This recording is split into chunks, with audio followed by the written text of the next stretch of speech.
সুন্দর রিমঝিম বৃষ্টি পড়ছে বাইরে। আর এই বৃষ্টি দেখেই আমি তড়িঘড়ি করেই ফ্রিজ থেকে বেগুন, পটল আর হচ্ছে মাছ বের করে ভিজিয়ে রাখছি। কেন জানেন?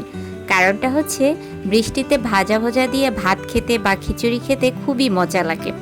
আজকে আমি এত সুন্দর একটা রান্না করব আর আপনাদের সাথে শেয়ার করব না, তা কি হয়?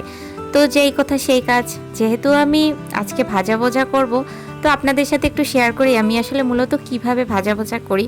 আর এগুলো খেতে এত মজা লাগে, আপনি একবার ট্রাই করে দেখতে পারেন। সো ভিডিওটা কিন্তু স্টার্ট করা যাক। আসসালামু আলাইকুম এভরিওয়ান, সবাই কেমন আছেন, কি অবস্থা সবার? আজ শুক্রবার, জুমার নামাজের দিন। তো সবার জন্য হচ্ছে দোয়া রইল, ইনশাল্লাহ সবাই যেন ভালো থাকে, সুস্থ থাকে, এই কামনাই করি।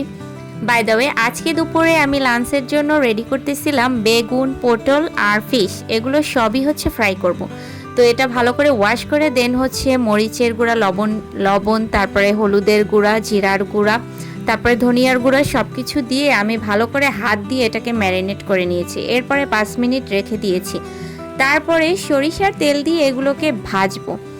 এটা দেখে আমার এত ভালো লাগছে আর খেতে তো ভীষণ ভালো লাগছে। আপনারা সত্যি একদিন ট্রাই করে দেখেন যে এইভাবে আপনারা ভাজলে যে কি ভালো লাগে। আমি জানি এটা অনেকেই ভেজে খায় বা হচ্ছে তাদের মতো করে, কিন্তু আমি আজকে যে প্রসেসিংয়ে দেখাচ্ছি এই প্রসেসিংয়ে আপনারা একবার ভেজে খেয়ে দেখবেন আসলে এটা মজা কিনা, তারপরে এসে কমেন্টস করবেন। আমার কিন্তু ভাজা ভাজা ডান হয়ে গেছে, মানে আমি এটা দুইবার আর কি ভেজেছি, যেহেতু অনেকটা বেশি ছিল আর আজকে আমাদের বাসায় গেস্ট ছিল, সো আমার একটু বেশিই নিতে হয়েছে। এবার সবগুলো হচ্ছে আমি একটা বাটিতে রেখে দিলাম। আর এখানে আমার আম্মু 3টা পেঁয়াজ কুচি করে রাখছিল। এখানে কিন্তু একটু নর্মালি বেশ পেঁয়াজ দিতে হবে আপনাকে, তাহলে খেতে আর একটু বেশি মজা হবে।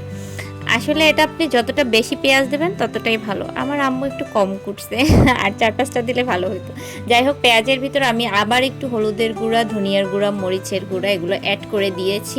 এরপর হালকা সরিষার তেল দিয়ে তারপরে হচ্ছে আমি নাড়াচাড়া করে ভিতরে আবার একটু সয়া সসও দিয়ে দিয়েছি। অল্প দিবেন, মানে 1 চামচ বা হচ্ছে হাফ চামচ।